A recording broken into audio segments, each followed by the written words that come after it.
Welcome to the Filmtrepreneur Podcast, episode number 6. Hustle beats talent when talent doesn't hustle. Anonymous. This is the Filmtrepreneur Podcast, where we teach you the top strategies, tactics, and growth hacks that every indie filmmaker needs to know to make money with their films. We are the podcast that puts the business back into show business. And here's your host, Alex Ferrari. Welcome to another episode of the Filmtrepreneur Podcast. I am your humble host, Alex Ferrari. Today's show is sponsored by Blackbox. Now, guys, as filmtrepreneurs, we're always looking for a little bit of side cash, a little bit of extra revenue streams, and Blackbox does that in spades. What they do is allows you to sell your stock footage, footage that's sitting around in your hard drive from old shoots or stuff that you're actually creating for the stock footage market, but it allows you to submit to all the stock footage platforms at once. It handles all the technical submitting and also payments, so you can get all your payments out of one platform as opposed to going to all these other places and signing up everywhere. It does it all for you. I've created a really, really nice revenue stream from Blackbox, and it is a passive revenue stream, which is amazing. So if you want to check it out, head over to blackbox.global to find out more. Today's show is also sponsored by Full-Time Filmmaker. Now, Full-Time Filmmaker is easily one of the craziest online film schools I've ever seen. It has over 40 hours of stuff, and it is amazing. Whether you're just starting out or you've been a filmmaker for a long time, this course really covers a lot. It goes into all the equipment you should buy, the technical aspects of things, the creative aspects, as well as editing. So he has a full course on Premiere Pro, on Final Cut X, and then also goes really deep into the business of how to make money, steps to making money, sources of revenue, how much you should charge, all of this kind of stuff. It's really about building a business as a filmmaker, shooting a lot of different projects and making a business so you can actually then go after making feature films, television series, or whatever else creatively you want. You can actually make a living doing this. It's pretty amazing. So if you want to check out this course, head over to filmtrepreneur.com/FTF. That's filmtrepreneur.com/FTF. Now, for years, guys, I've been preaching about how filmmakers can make extra money or even make more money than off their movie by creating ancillary products, ancillary services, ancillary things to sell off your movie, about your movie, even things that are associated with your movie. And I haven't seen a lot of examples of that. And today's guest, writer-director Drew Marvick, has done an amazing job of doing just that, creating immense amounts of ancillary products, which he sells off his 80s style horror flick, Pool Party Massacre.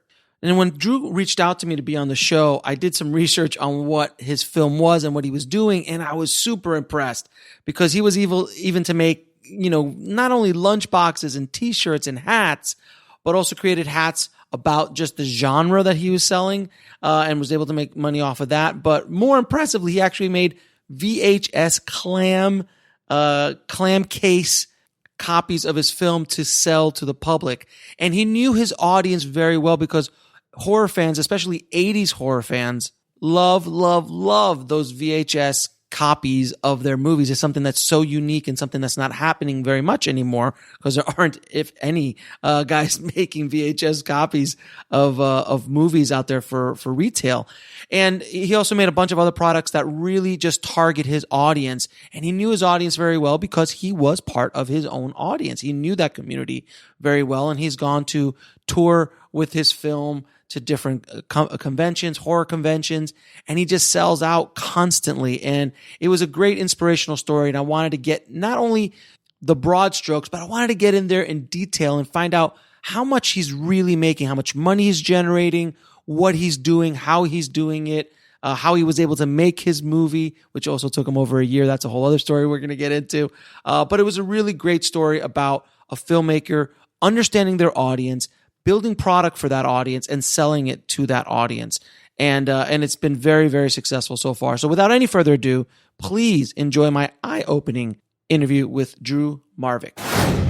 I'd like to welcome to the show Drew Marvick, man. Thank you so much for being on the show, brother. Dude, thank you for having me. Yeah, man. You reached out to me about your movie Pool Party Massacre, which obviously, if the Oscars don't acknowledge it this year, it'll be a travesty. Yeah, I'm assuming it will. I already bought a suit. But when I saw what you were doing, man, I had to get you on because I wanted to talk to you not only about the movie, but about a lot of the other stuff going on behind the scenes of what you did and how you marketed it and sold things and stuff. So before we get into it, how did you get into the business in the first place? I've always been fascinated by the business. I mean, I grew up watching movies and practically living in a video store, not literally living in one like you did. But so it's always been a part of my life. So when I got to high school, I took photography classes, and I actually took video television production in night school and got a certificate when I was 17 that certified that I knew how to produce a video, I guess. Turn on a camera? Got it. Yeah, exactly. Got it. I mean, that was really about it. I could put it on a tripod too. And what type of camera was that, by the way? Yeah, well, I would bring my parents' Handycam? Camcorder, yeah. The Handycam? I would bring it. Would that be high 8 or would that be? No, it was VHS. Oh, so you old school. Yeah, it was VHS. And they had one camera at the class. It was at a neighboring high school, but everyone in the class would fight to check out the camera. So I would just be like, well, I don't have to fight to check out the camera. I'll just bring this VHS camcorder with me and shoot everything on this. I've got my own gear, and it weighs 5,000 pounds, and exactly. It shoots in standard definition. Poorly. It's fantastic. And then I could edit at home too, because we had 2 VCRs. Obviously, that was my first editing system. That was my first edit. Yeah, you hit record, you pause, hit record, pause. It just keeps going back and forth. Exactly. My mom actually bought a dual deck VCR for dubbing. Oh, you see, you guys, you were like silver spoons, man. Yeah, totally. Yes. Did you have a train? Did you have a train in your living room? We did. How'd you know? It was exactly. I am Ricky Schroeder. You are Ricky Schroeder. Got it. But yeah, so I mean, I did all of that, which really, all that proved was that I had interest, but it didn't really give me many tools. Mm-hmm. And I had this weird, I think much like people all over the country do, or at least back then, felt like you couldn't make movies unless you were in LA. It wasn't even a viable option. And even though I was in Orange County, California, like an hour away from LA, that's a whole other world. That's an entire I still felt, I was still so far away from Los Angeles that it wasn't an option. Mm-hmm. Like I could never do it. So I kind of abandoned the idea with some convincing from my dad, telling me that it was dads. Yes. He told me that it wasn't a very good career path, and that probably 99% of the people that graduate from film school are waiters. But it's funny, at the time, I think I hated him for that. Like, I'm sure I sat in my room, like, cursing him. He doesn't know what he's talking about. Yeah, you don't know. Steven Spielberg makes movies. Why can't I? Yeah, I'm going to do it, Dad. But in hindsight, it turned out to be great advice, because he told me he is a really smart man. And he said, look, this is what I think. If you get a business degree, go to college, get a business degree. Even if you want to make movies, you have to have business sense, because you're going to need to sell your movies. You're going to need to market your movies. You're going to have to manage a crew. He said, so no matter what, I'm not telling you to give up, but just get a business degree. And then if you still want to go to film school, I'll pay for you to go to film school. You see, now that's very cool. Yeah, I still probably hated him for that. That wasn't the answer I wanted. I don't want to know anything about business. Yeah. And I don't know if that's a good impression of you or not when you were that age. I'm doing the best. I'm doing the best. It's probably spot on. but yeah, so I took his advice, and I got a business degree, and I managed. Then I moved to Vegas to go to college. I managed nightclubs and worked on the Strip for a while, and then kind of fell back into film. Like I had employees that were in film school, and I think that's what started it all, listening to them talk about going to film school and PAing on commercials. Mm-hmm. And so then I went and PA'd on a local Las Vegas commercial, and that was the end of it. Like, I quit my job. I started PAing. I was only supposed to do it for a summer. Right. I told my wife, like, I'm just going to take like 3 months off. I'll get a real job again, but let me just live this life that I missed out on and be a PA for a little while. Right. And that summer turned into, well, it's been like 15 years. I still don't have a real job. Yeah. And do you still have the wife? I do. Oh, you're lucky, dude. Yeah, I am. I'm extremely lucky, and I am assuming that she'll be gone any day now. And that's what keeps you on your toes, I think. Yes. She's going to wake up and go, what am I doing? And that's how it keeps you on your toes all the time. Yeah, luckily we're just so busy that I don't think she's had enough time to realize how bad she has it. Exactly. As soon as my kids are out of the house. I think, second they're like, you drop them off at college, she's just going to turn you like, this is enough. She'll be like, oh, it's you still?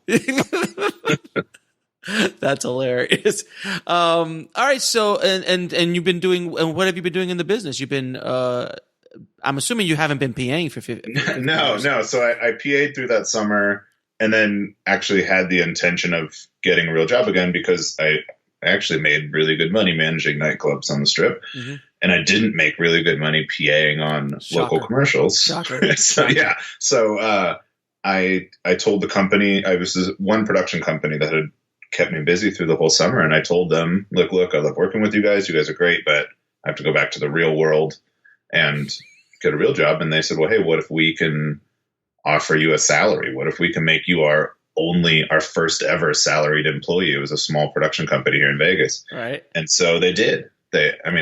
They couldn't offer me anywhere near what I made, but it was enough that I could live and I could be doing something that I loved. So I took that leap and went to work with them as a kind of, my business card said producer, I think, right from the beginning, but the only business where you completely catapult in status. Totally. Overnight. You're working 18-hour days as a PA, but then the next day, I've got a card that says I'm a producer. So yeah, I think I'm a producer. I think the first year my card said production coordinator, actually. Fair enough. I'll take it. And then, which was still like this huge leap. And then after that, I started, producing some of the campaigns. It was myself and the owner of the company that were producing spots. And so often he would be, shoot days would overlap. And so I would have to run a project. And so I think he was like, man, I should put producer on your business card. If I'm going to leave you in charge of something, that at least looks like I'm putting the right person in charge. So then I did that for years. I worked for them, and I'm freelance now, but I still work. Probably 80% of my jobs are through Abe Froman Productions. And you're still with the same company? Yeah, like I said, I'm freelance, so I work for lots of people, but they keep me busy. It's about 80% of my commercial work is still through them. That's awesome. So that's your day job is working yeah. So that's my day job. That's what pays my bills. Certainly, making low budget indie horror movies is not. Got you. Because my day job was post until I started directing more and more. But even when I wasn't directing all the time, I always had post to fall back on. So it's something, for everyone listening, it's so important to find that day job, that thing that creates that revenue. And if you could do it within the industry, all the better. Of course. That's the key. That's a dream. Yeah, exactly. Having a day job, having your bills paid is the most important thing. So whatever it is, but if it can be in the industry and you can be meeting the people that you're going to eventually make a film with, and learn from. I did a little bit of being here in Vegas. It's a smaller market for sure than in Los Angeles. So I was able to transition into post-production supervising for a little while. And then went over to the ad agency side for a little while as an agency producer. And I've kind of bounced around and been able to do, I'm not great at any of those things, but I learned how to do all of them. And plus it's the Wild West out here. So sometimes you just get thrown into a position. There aren't very many people. So sometimes a producer will call me and say, hey, I need a teleprompter operator for tomorrow. Mine canceled. I'm like, I don't know how to do that. So that's okay. That's okay. There's a manual. Yeah. I like you. I know you're not going to cause problems on set. You're easy to work with. I'd rather have you than someone that knows what they're doing, that I hate to be around. And that seems to happen to me often. And that's how I've learned a lot of the things I've learned. Isn't it valuable to be a nice guy? It completely, yeah, it opens a lot of doors if you just don't completely suck to have around. That's absolutely true. And it's funny, as you tell your story, that's kind of how I got my start. I started in commercials. I worked at a production house for a while, and did the exact same thing. So, it's a good training ground. It totally is. And PAing itself is a great training ground. I mean, I learned a ton. I think what made me, I guess, more valuable as a PA, and the reason why I maybe was able to jump up faster, is just because I had one thing that a lot of the other PAs coming out of film school didn't have, which was customer service skills, I think is what I would call it. Like, I came from a retail background, and then customer service based industry being restaurants and bars and nightclubs. So I could communicate with people, and I knew what not to say and how to say certain things, so that the producers could trust me to pick up the director from the airport, or the client, even better, from the airport, and not ruin anything. And that actually was a big asset. And now that I now understand the position that I'm in, that there's certain people that might be great on set, and I wouldn't want to necessarily operate without them, but I could never trust them to go pick up the client. You can't set them alone in a room with the client, because something's going to go wrong.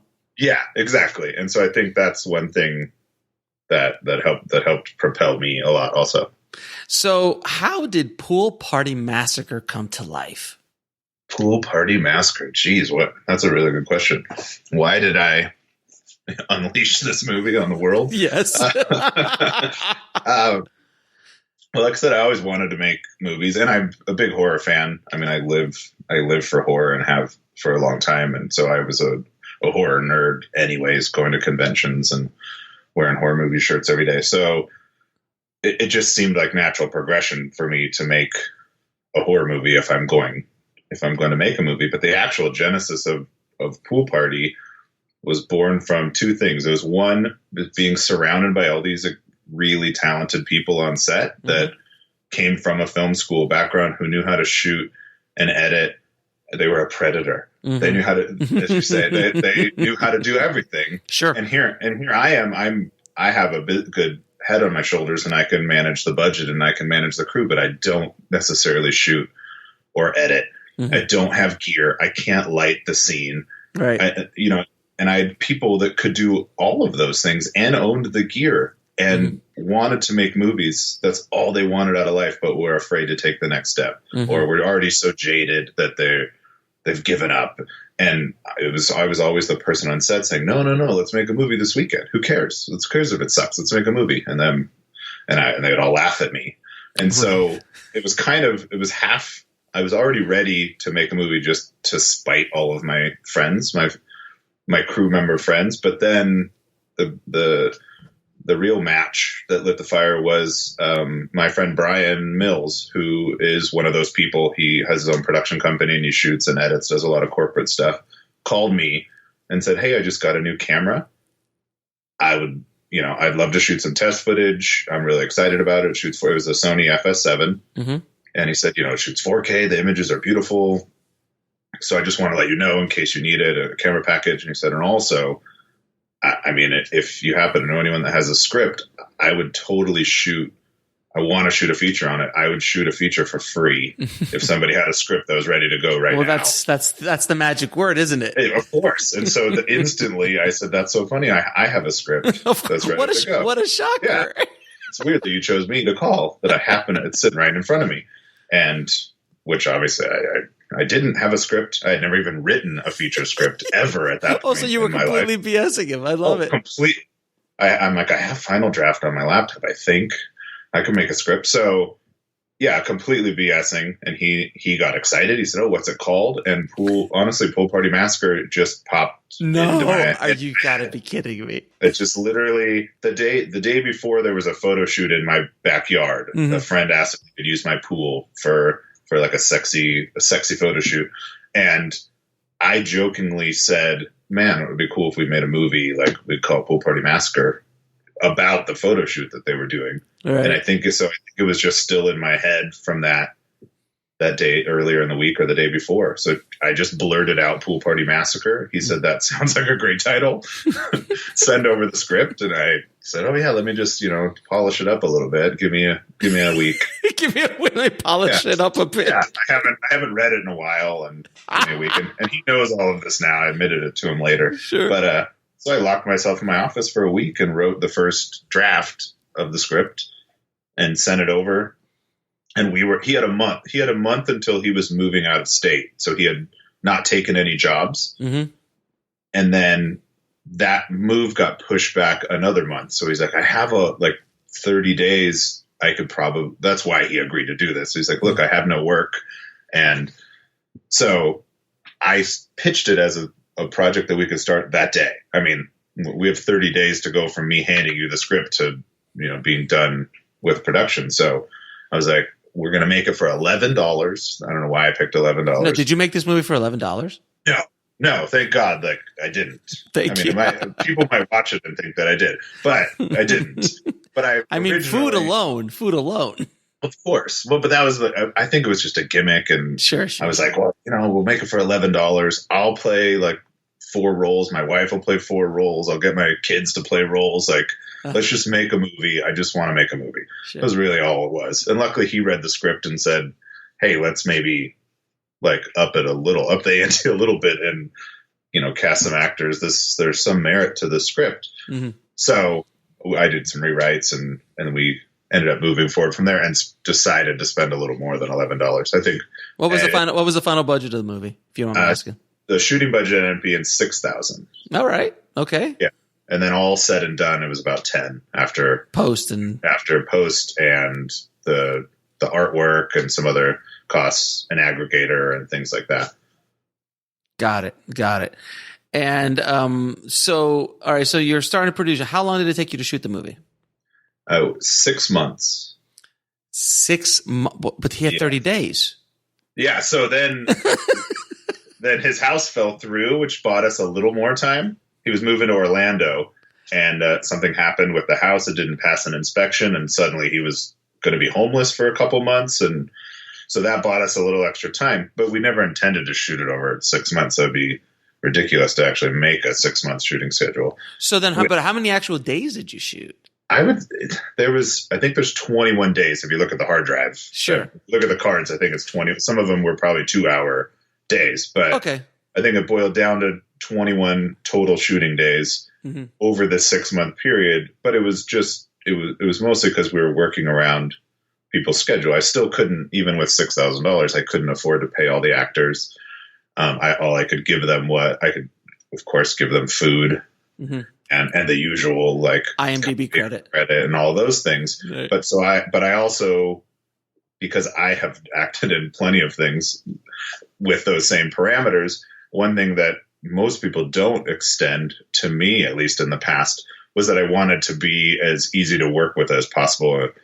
Since I'm not paying them, I treated it like they're doing me a favor instead of I'm doing them a favor, which for some reason some no budget filmmakers still think that everyone on set is, that they're doing them a favor by letting them. No, I've never seen that before. I didn't know. This is shocking news. Shocking. Sure. You mean an egocentric independent filmmaker? Yeah. No. It's crazy. It's crazy talk. That's crazy talk. But we'll continue. Yeah. So fortunately, I've been on enough of those sets that from day one was something that I wasn't going to allow to happen. So I was as flexible as I could be, and I worked around everyone's schedules.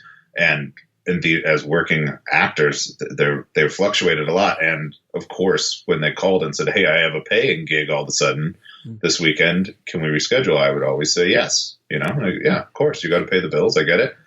But let's do our best to find some time. So that's why it grew into this 6 month production, which then every day longer it goes, you get more problems. Brian, who ended up shooting and editing the movie, did move to Florida halfway through. So that created a new problem. My lead actress moved to LA. That created some more problems. Another one got a boob job halfway through the movie. There's all these things that start happening the longer that it takes, that become like a comedy of errors.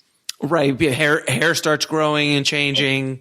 Completely. Yeah. People lose weight. I mean, my lead actress also lost a bunch of weight. She had a breakup and so now when she watches the movie, she's like, "Oh, it's so funny. You can see the point where like I broke up with my boyfriend." Or, how long does this movie take place? What's the time frame in the actual movie? It's like a day.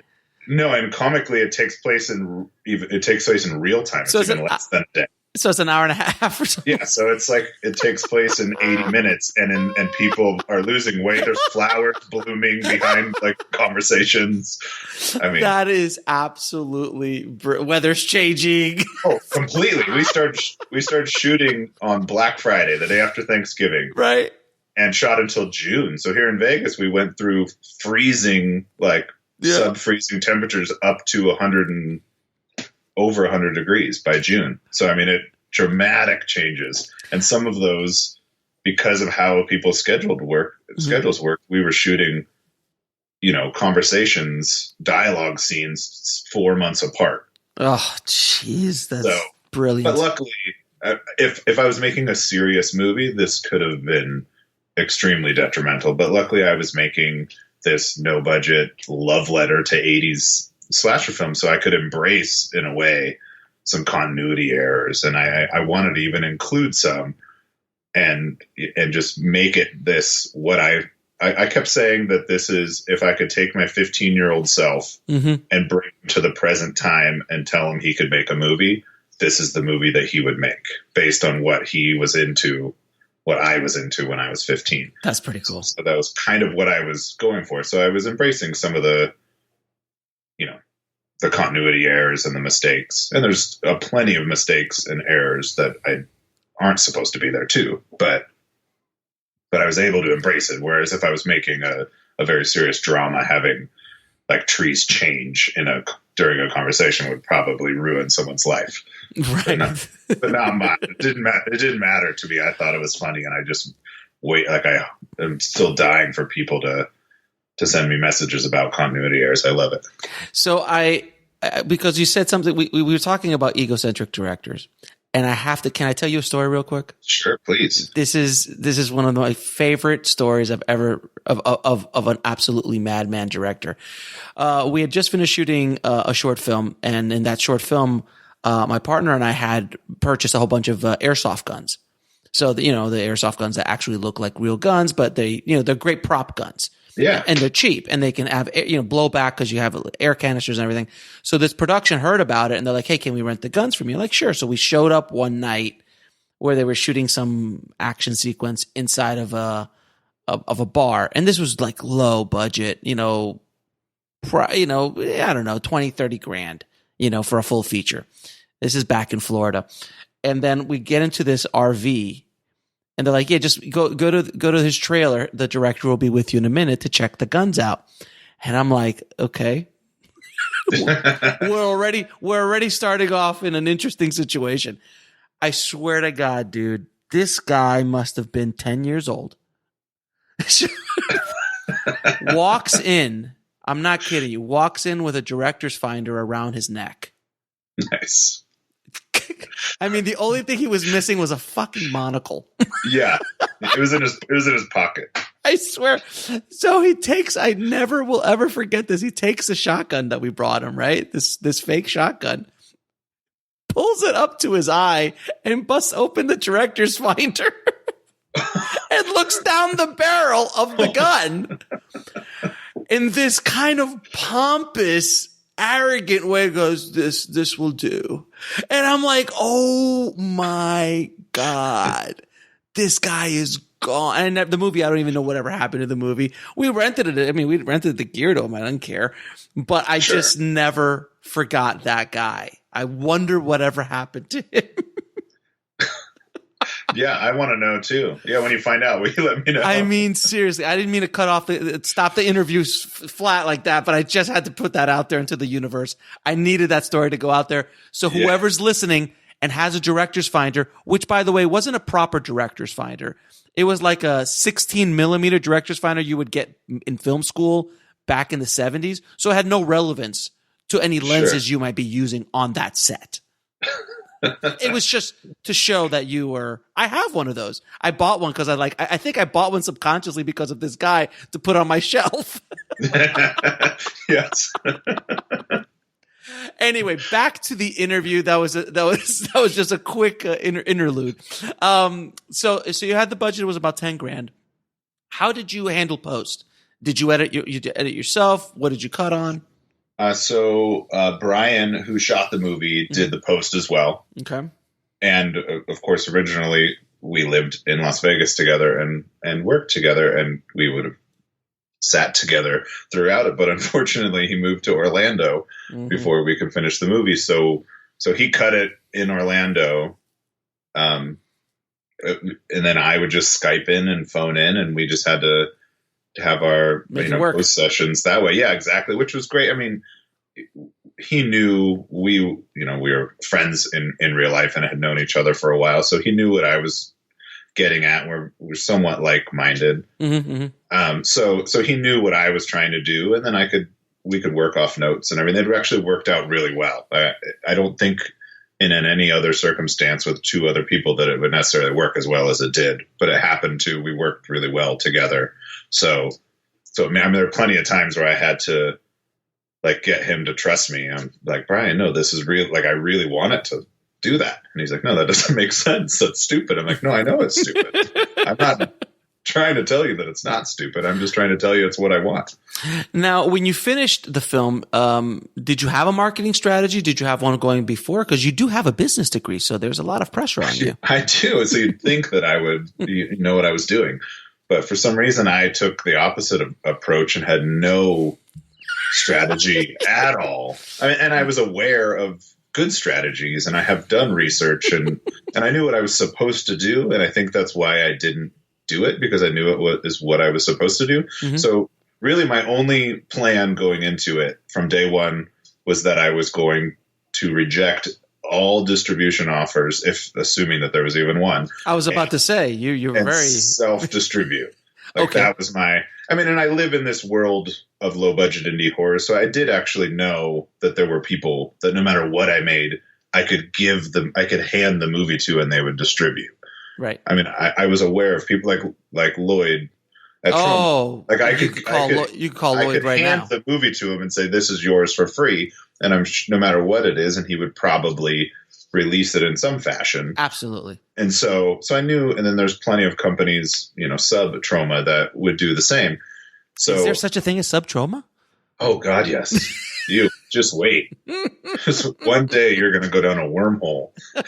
I actually went to a couple of horror festivals, where Robert Englund and all those guys go on to sign and stuff like that. We were promoting our short film, and it's an interesting universe.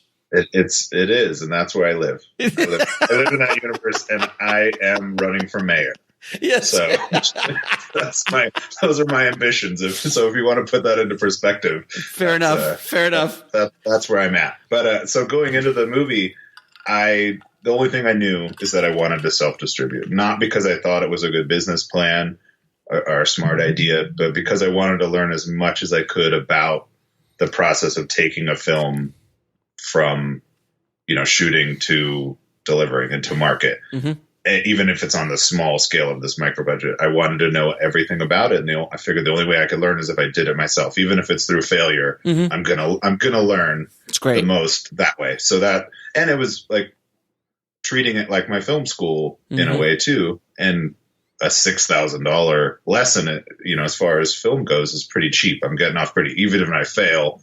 Cost me $6,000 to learn all this. Then yeah, exactly. I mean, it's not the budget. If you lose it, which you won't, you'll make something, but it's not gonna, you're not gonna lose your house. Exactly. And it was and Brian became my producing partner. He not only shot and edited it, so we actually split the costs, and so I mean we were each it was easy to convince him of that as well, because we were each only in $3,000. So and I promised that I would make him his $3,000 back over the next 100 years, and he believed me.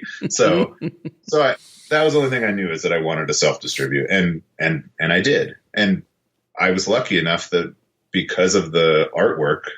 Yes. By the way, everybody listening, the artwork on this is amazing. It's honestly one of the reasons why I asked him on the show, because that artwork showed such a level of professionalism, even though the movie obviously doesn't.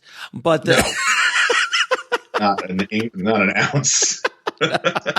No, but in all seriousness, though, I saw that and I said, well, I know that he understands marketing because you knew who your core audience was and you designed that poster and that artwork for that audience. Like it literally could sit up on a shelf with any other 80s horror movie without even thinking twice. And you think it would cost, millions of dollars comparatively to some of those movies back then, purely on the artwork. So it was a wonderful, wonderful piece. So I'll have a poster. I'll have the poster in the show notes, guys. Yeah, awesome. And that was part of my plan, like embracing the self-distribution. I made kind of a checklist of the things that I thought were important if I'm going to market. And I'd also heard all these stories about how, if you sell your film and then you still have to market it, because if you're on this level, they're not going to put any money into marketing. Mm-mm. So you end up just marketing it yourself anyway. So I thought if I'm going to have to do all the work, then I might as well be in charge of its destiny and be able to pick the artwork instead of putting that in someone else's hands. So I had this list of things, and one of them was to have amazing artwork, because that is how I remember the movies from my past and from my childhood, is based on the VHS box art. Mm-hmm. And that was how I picked movies. I mean, I didn't know what they really were, but it was the title and the art. So I knew the art needed to stand out, and I wanted it to hit my target audience. So I found this guy, Mark Schoenbach, who had done a bunch of indie horror art already. I mean, he was a working artist in the horror world, and I tracked him down and begged him to let me hire him to do the art, and we bonded right away, and he got what I wanted, and this turned into what you see and what you were just talking about. So it's so important. I can't express enough to everyone listening how important that art is in the trailer as well. But that art is the first thing that people will see. It's instant. You could put it up on a Facebook post or on Twitter or Instagram, and people will see that more than will watch the trailer. Just like the poster will be the most thing everybody will watch, then the trailer will be the next thing, and then finally maybe the movie. But those two pieces of marketing are so important, and especially that poster, and that's what caught my eye. Well, I think it's it's the only reason I think anyone gave the movie a chance. Really, honestly, mm-hmm. I mean and I knew that going into it, so that's why I treated it like this. I mean, the movie itself, some people seem to enjoy it. It's a wacky little $6,000 slasher film. Mm-hmm. But I knew I needed people to give it a chance, because it's in a sea of other no budget and low budget horror films. Oh, and most of them are slashers too. Mm-hmm. So if it's going to stand out, it's going to have to be the first things first is the artwork. And so, and whether you know it or not, from my perspective, looking at it objectively, by creating that artwork, you stood out because you actually went into a subgenre of horror. Because you're not just making a slasher flick, you're making an 80s style slasher flick. Because anyone who knows anything, who sees that poster, says, "Oh, that's an 80s slasher flick." And you were targeting that core audience, which, as I've been saying for years, the riches are in the niches, and you just kept kind of going down. So you didn't just make a horror movie. You just make a slasher movie. You actually made an 80s slasher movie. So you kind of really, focused where your core audience was, and where you live, where you are running for mayor. Yes, exactly. Yes. My constituents. Your constituents. So but you knew who your audience was because you are that audience. I did. And I hoped that was accurate. Like I felt that that I was one of these people, if I was going to lump my audience in, that I'm one of them. Mm-hmm. And so I kind of just did what I thought I would want to see and what I would want to give a chance to. And luckily it worked, I guess. I mean, that's one advantage of actually being a part of your target audience and not just trying to predict what a group of people might be into. Like, I mean, I had that advantage. So you created, I'm assuming when you say self-distribute, you were all physical product? Physical and digital. Okay. I went the aggregator route. Okay. And I ended up working with a company out of Canada called Juice. Mm-hmm. And, I assume that they were much like most of the other aggregators. Sure, they're an aggregator. Talk about with other filmmakers. Yeah, they got the movie. And we did Amazon ourselves because that was easy enough to do. But they got the movie onto iTunes, mm-hmm. for us, and it was great. It cost us, about $1,000, and we got the movie on, but physical was what I was focusing on because because your core audience wants physical. Yes, there are people like me that want to have it in physical forms, and even multiple, like opposite ends of the spectrum. There's the people like me that collect Blu-rays and want a real Blu-ray too. They want it to be a replicated Blu-ray disc and not a Blu-ray, a duplicated disc. Mm-hmm. And they care about the quality of the disc and the quality of the special features and all these things. So I put a lot of energy into that and making sure that it fit that niche. But then also I put it out on VHS because that's the other end of the spectrum. And we need to stop right there because I saw the VHSs and you had it in pea yellow, if I remember correctly. Yes, pea in the pool yellow. Pea in the pool yellow and algae green. Yes, as colors. And these VHS and it wasn't like it was like a clam case. Yeah. So basically the old Disney style movies, but with Pool Party Massacre in it instead. I have to know, where in God's green earth in 2017 when you made this, did you get these made? Because I need one for every movie I ever make, regardless of genre. I just need one personally.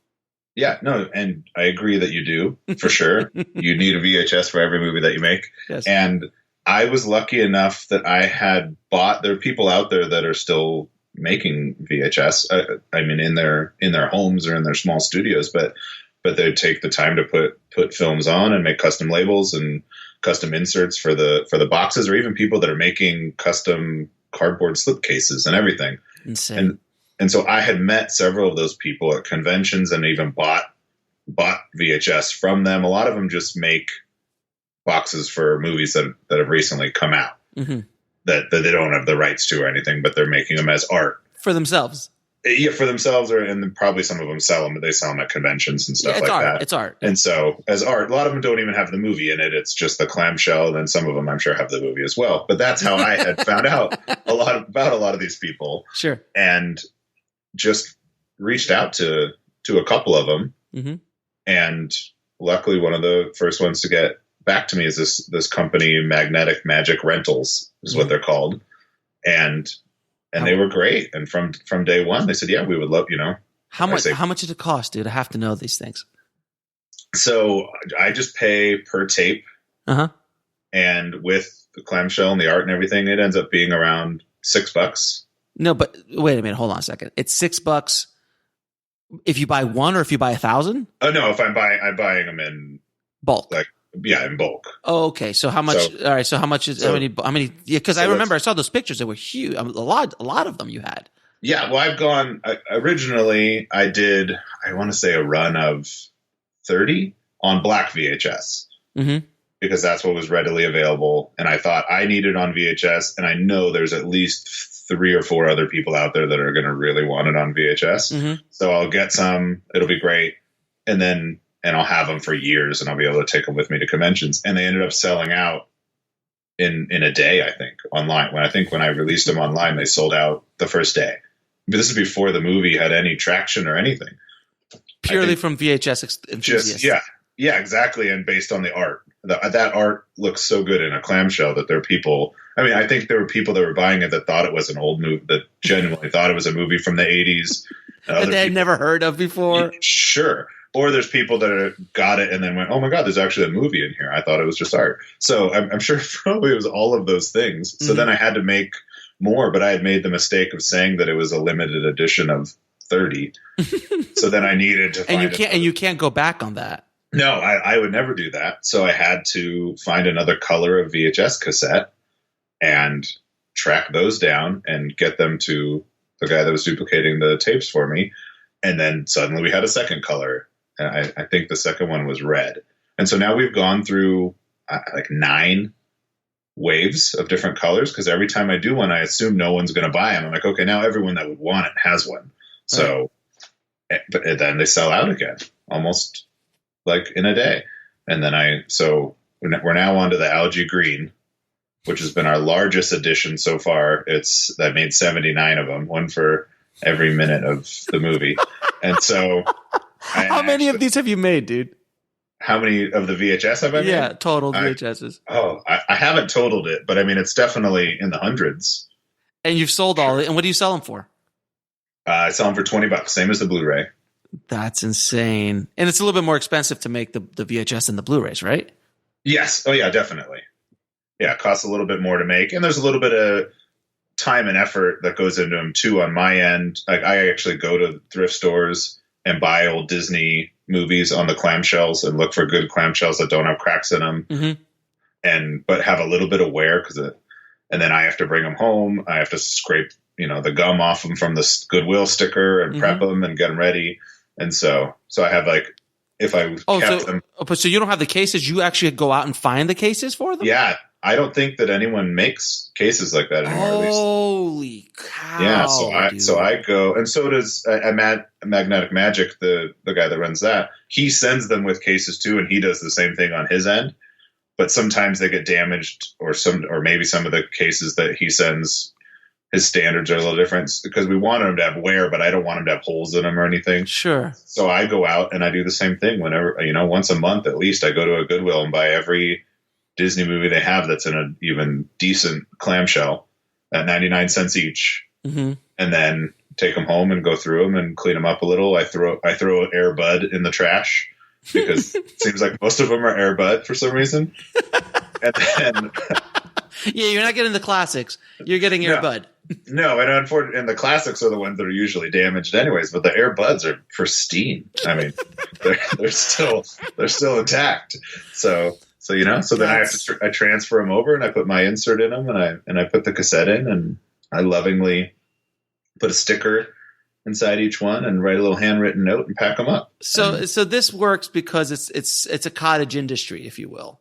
It is, and it's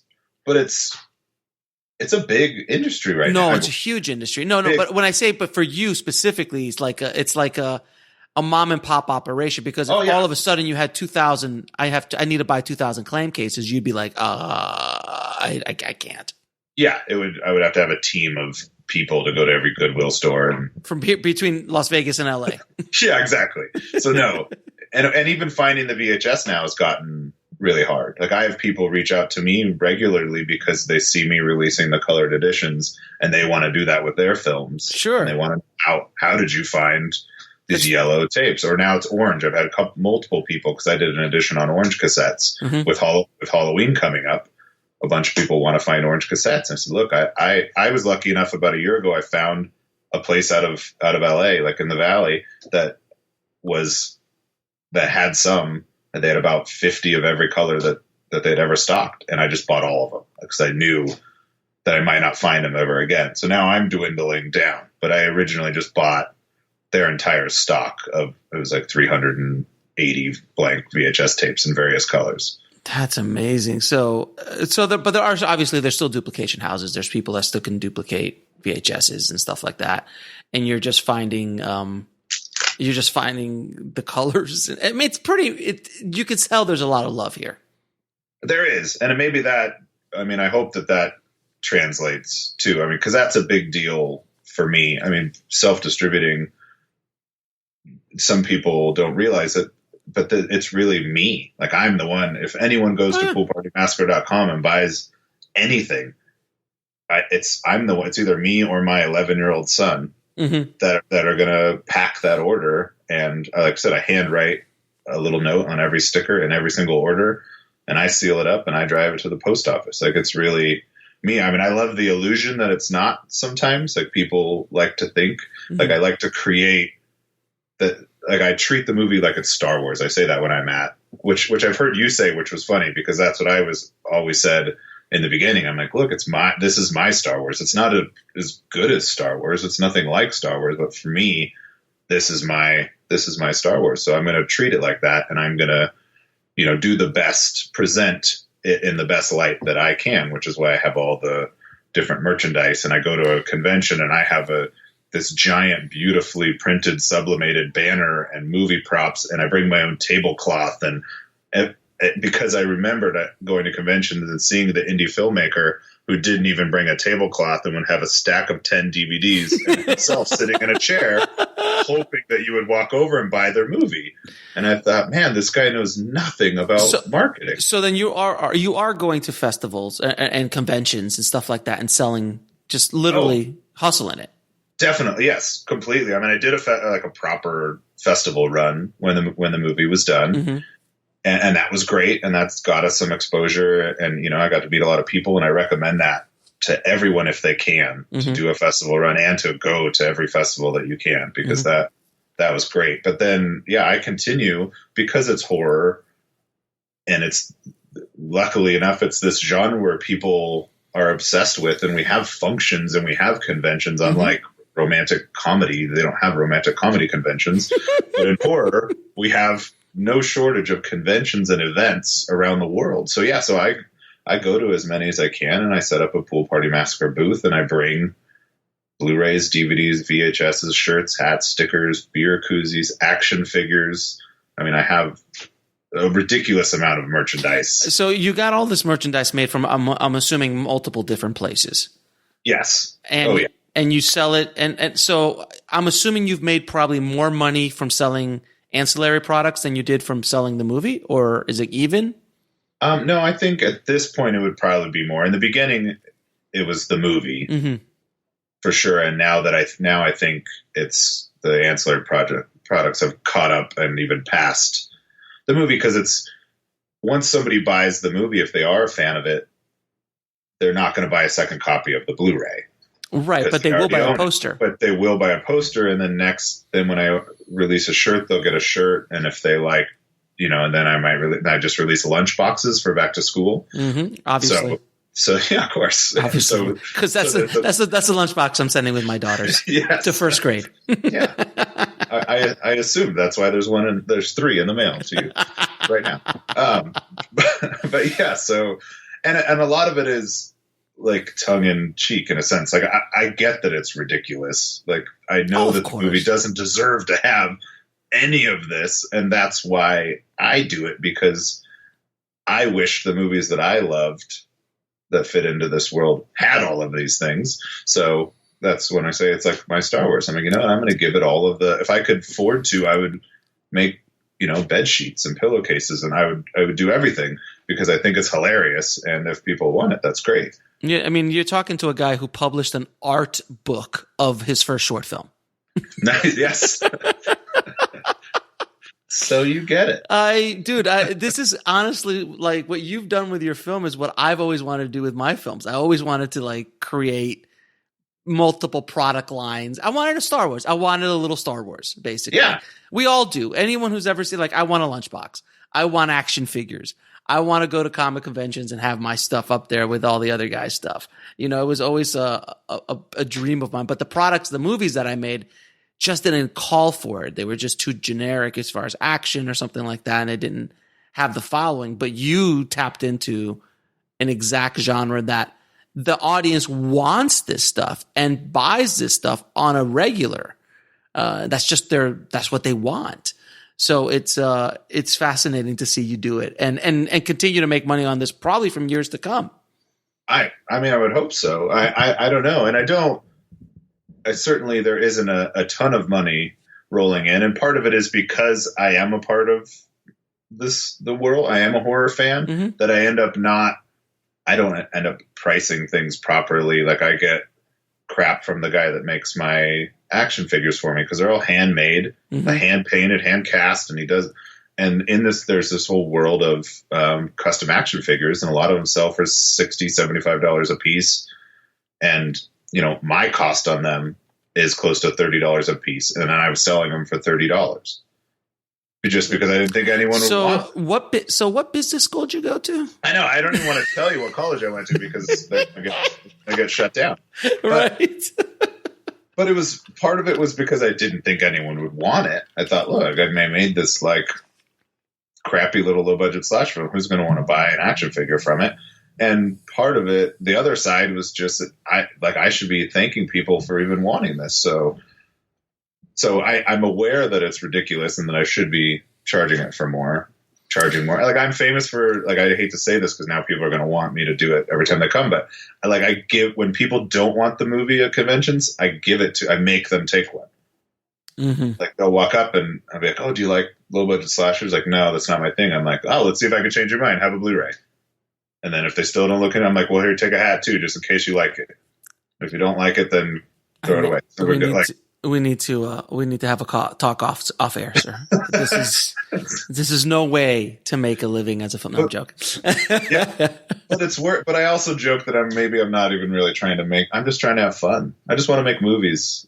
Right. And you know what? Look, I mean, I had a friend of mine who did a movie called Thanksgiving. Yeah, of course, Thanksgiving. Yeah, and that was a joke. It was a joke. The whole movie was like a spoof. Like, oh, no one will ever care about this. And he made tens of hundreds of thousands of dollars off that movie. Yeah.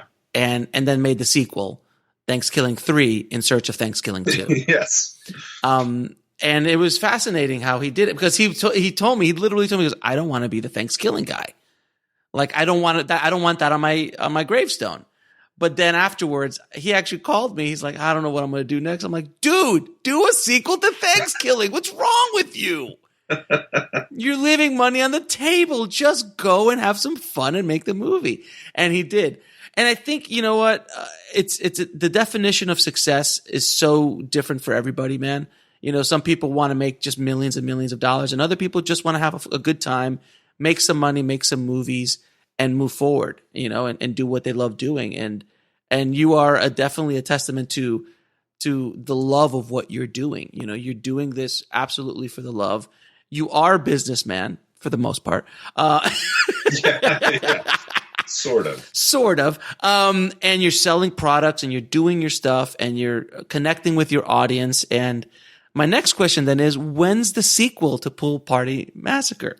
It's coming. I'm imagining soon. It's definitely coming. I had no intention of making a sequel. Of course not. When making the first one. I mean, I didn't know if I'd ever even make another movie again. Like, sure. When you get a chance to make a movie, you certainly don't know if you're ever going to get another chance. Mm-hmm. So, but when you're paying for a $6,000 movie, chances are you might be able to get it done yourself again. That's true. That's true. But I guess if it was just a complete disaster, then maybe I would have, of course, decided to be a barista or something. But wearing your "I love '80s horror" hat yes, on, of course, every day. But fortunately, it wasn't a complete disaster. So, and people, like I said, it has a fan base. You know, it's all relative, but there is a fan base for the movie, and people like the movie and have asked for a sequel. And so if anyone's going to ask me for one, then I'm going to give them one. So it's the script's almost done. It's been almost done for a year, but you did the other one in a week, sir. Come on. But I've spent so much time, like, I've running this business, this pool, you know, the online business, and and it is a lot of work. And even though I joke about not caring and how bad at business I am, I see everything as a marketing expense. I'm building a brand. So when I force someone at a convention to take the movie, then that's me hoping to win someone over and build, I'm building this fan base and this brand one step at a time, or one person at a time. So I'm okay not making money from it if I can win someone over, because I'm hoping in the long run that it will be a career someday, and that my wife won't actually leave me because I can't make any money and I'm a failure. But I see it as a long-term, a bigger long-term thing than making a movie and trying to survive off of it. So right now I'm building this brand and I'm building this world. I'm running for mayor. Obviously. Yeah. And so that's how I'm treating it. And that's why I'm putting all these things out there. Well, you saw, I don't know if you heard the podcast with Faith Granger that I just released a little while ago about her making her Hot Rod movie. Yeah, I definitely did. Wasn't that fascinating? Isn't it an amazing story? Oh God, yes. And that's kind of what you're doing as well within your genre. And she goes around, literally, she's gone all in. Like, she bought an RV and all she does is travel the country to every hot rod festival and sells her movie and shows screenings, and it's insane. And and she is a testament to how successful it can be, because hearing her talk about how many units she's sold, and it's like, oh my God, she's amazing. Like, no, I literally just had a conversation with her the other day. I'm like, you've got to have it up on digital too. She's like, I know. She has not put this movie up digitally yet. It's strictly DVD. Just DVD, not even Blu-ray, right? Not even Blu-ray, strictly DVD, and that's it. Yeah. And it's insane. I'm like, you please. And she's like, I know. I'm going to. So if you get a chance to buy her DVD, by the way, on the making of it, it's like 3.5 hours. Oh my God. I'm dying to see that, actually. So I'll definitely buy the DVD. I want to watch the movie as well, but I'm honestly more excited about the making. Oh, it's amazing what she did. But so, listen, I think what you've been able to do, man, is pretty freaking remarkable, dude. And I think you have a golden opportunity to actually start building out a real business around this genre of horror movies, where you can pop these out for $5,000 or $6,000 once you get a system in place, and start knocking these out and start building up the catalog and start doing stuff. You can knock out a couple of these a year if you start popping them out properly in a market like Vegas, where you have all the connections and all the resources. Man, I think you can. And then when you can start, and then every time you go to those conventions, you have more and more product to sell. And then of course online. Sure. Of course. And that's kind of, if I was going to take the time to make a business plan, then that's what it would be. I mean, that's what I want. I want to keep making movies. I might up the budget a little bit. Who knows? Maybe someday I'll make a $25,000 movie. Stop it. You're insane. Stop it. That's I know it's crazy. It's crazy talk. But yeah, but that's what I want to do. I want to make the kind of movies that I like to watch, and and my friends like to watch. And somehow, if I can survive, if I can pay my bills and my kids can still eat, and I can continue to do this, that would be amazing. So that's what I'm trying to do. Isn't it amazing? I'm assuming we're similar vintages as far as our age is concerned. Well, you just turned 29 again, right? Obviously, yes. Well, I turned 41 2 weeks ago. Okay, so we're similar vintages. So I think, isn't it interesting though how our definition of success changes over the years? Like your 18-year-old self-success versus now, because my definition of success has changed dramatically, so dramatically, even in the last 5 to 10 years. It's changed dramatically. And I think you're in a place where you're happy, and I'm in a place where I'm happy, and we're not making millions, but we're happy. And in similar ways, you're providing a service, you're providing joy to your audience through your work and what you do. And I do the same thing. And all you can really hope for in life is to be happy, really. And if you could do something that makes you happy, and you could also help other people and entertain other people and have other people enjoy what you do as an artist, I think that's pretty much the goal. Am I right? Yeah. I mean, one spot on. Like if I just want to, I want to have fun, and I want other people to enjoy what I'm doing. Like that's it. That was my goal with this movie, and it's my long-term goal. That's awesome, dude. That's awesome. Well, I'm going to ask you those questions that you're scared of. I was gonna prepare for him too, but of course you didn't. So here you are. Of course not. What advice would you give a filmmaker wanting to break into the business today? I mean, I think I'm more in a position of seeking advice than giving advice. I mean, we've already established that I'm a horrible businessman. You have made a movie. You are selling a movie, and as of right now, I'm assuming it's in the black. It is. So, my friend, you are in the top 1% of 1% of filmmakers who ever have an idea to become a filmmaker. So you have some advice to give. I guess. Like I'm like the Tony Robbins. I'm trying to build you up. I'm Tony Robbins, dude. You know what, Alex? You're right. I do. I do have advice. I'm good enough. I'm bad enough. And gosh darn it, people like me. I mean, I think what works for me, and maybe this wouldn't work for everyone else, but a big thing for me was just like not being afraid to fail. Was not being afraid to suck. Like the people that I work with that are much more talented than I am, and probably have better ideas than I do, but they're afraid to do it because they're afraid they're going to fail and they're not going to make Pulp Fiction. Like their first movie is not going to be amazing. And here I am. I'm like, maybe I'm lean too far in this direction, but I say, who cares? Like, I don't care if no one likes the movie but me. I can say that I made a movie, and to me, that's like such a huge achievement that's my first goal, is just making a movie and saying that I completed a movie and it's actually done.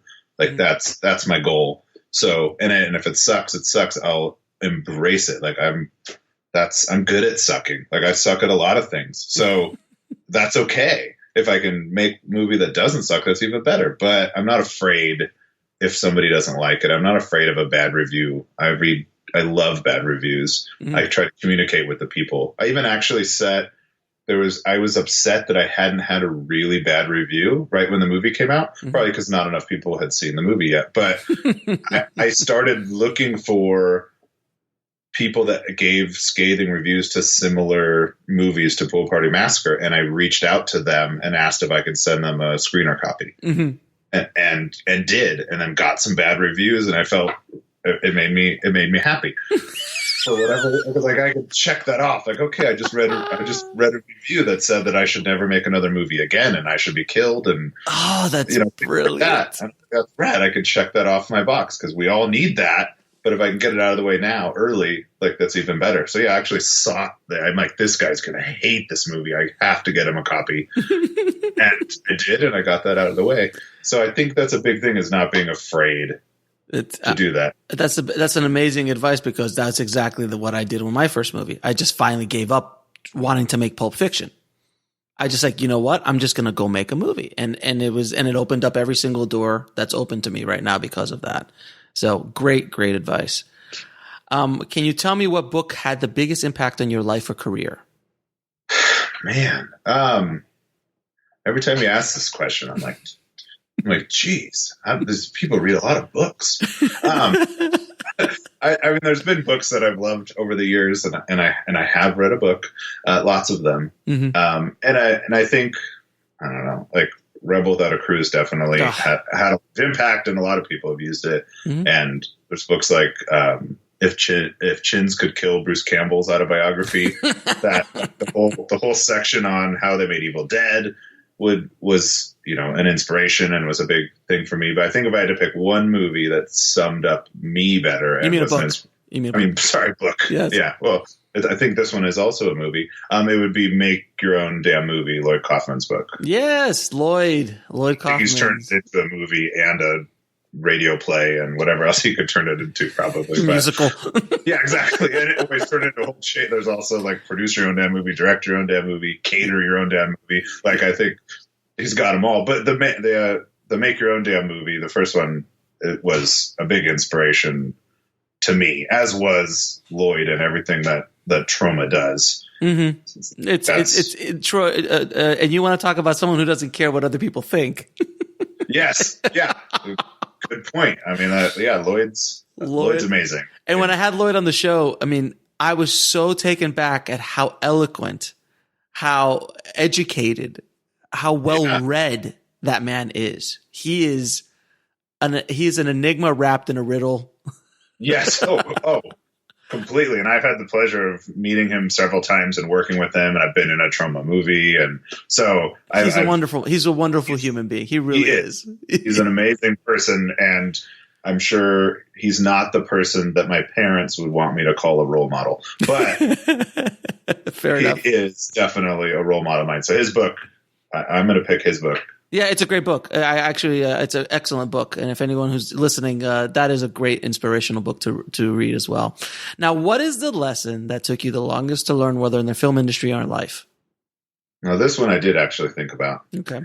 And I don't learn lessons very well. I'm a fool in that sense. But there's one thing that I think I'm still learning, and it applies to like my life and to filmmaking.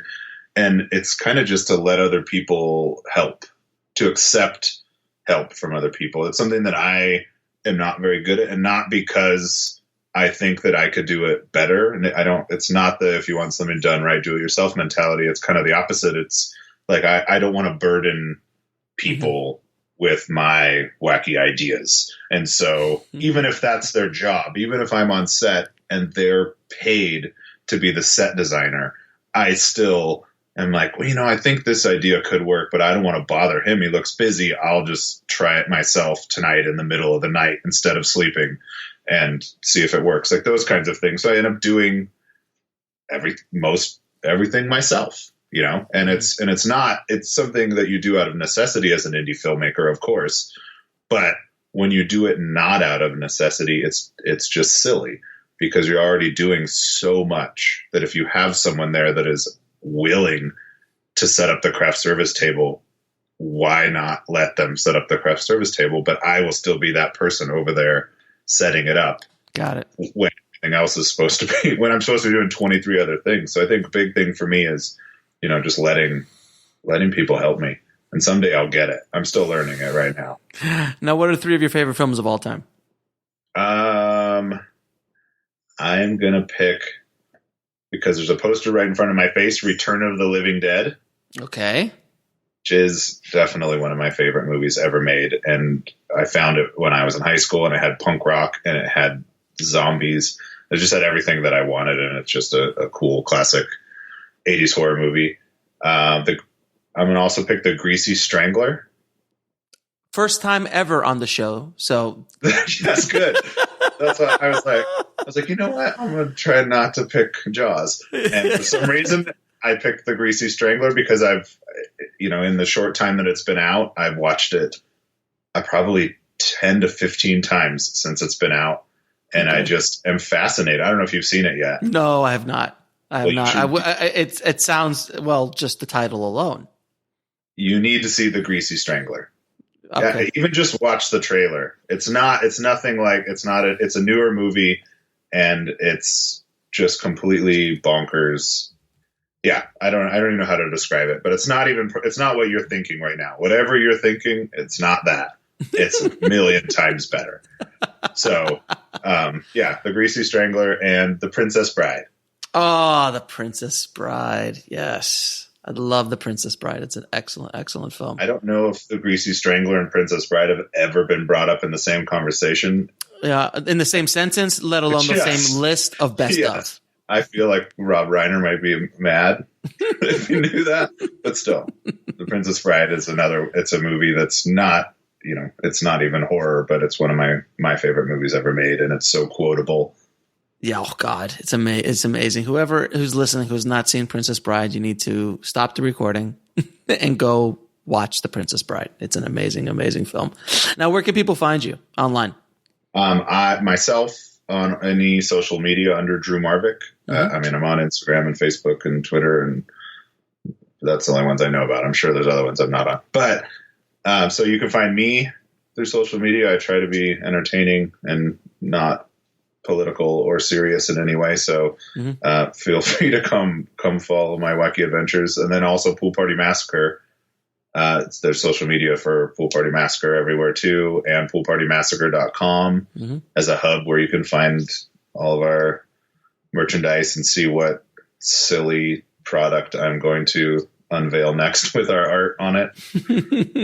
I just released a koozie with my wife is in the movie, of course, because you have to drag your family into everything you do when you're an indie filmmaker.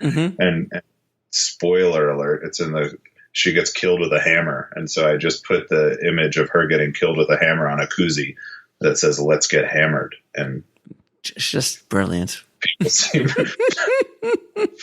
People seem to like it. People like getting hammered. They like puns. Of course. You're hitting your demographics, sir. Yes. I just keep making things that I would like, and your constituents. Thank God I have a lot of friends. Yes. Drew, man, it has been an absolute pleasure talking to you, man. Thank you so much for sharing your adventures in indie film, and I hope it inspires a few people out there to go out and make something on their own, man. So thanks again. Yeah, thank you. I'm sorry I had to dumb down your podcast a little bit for a week, but that's all right. I'll fix it in post. Don't worry. Yeah, please. Or just have a really good guest on the next one. I want to thank Drew for being on the show and teaching everybody how to be a true filmtrepreneur. Thank you so much, Drew, for doing that for us. If you want to get the show notes and check out all the cool stuff that Drew did for his movie and look at that amazing poster that has gotten him so much revenue, honestly, head over to filmtrepreneur.com/006 for the show notes.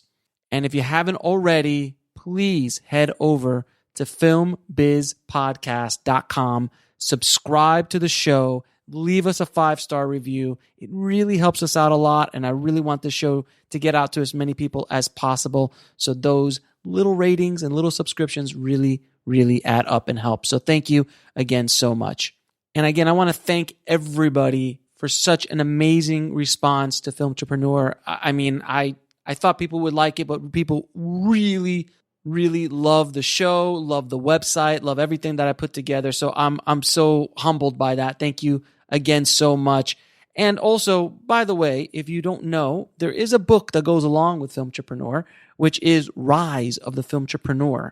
It's the book that lays out the entire Filmtrepreneur method and helps you turn your indie film into a money-making business. If you want to pre-order it, head over to filmbizbook.com. That's filmbizbook.com.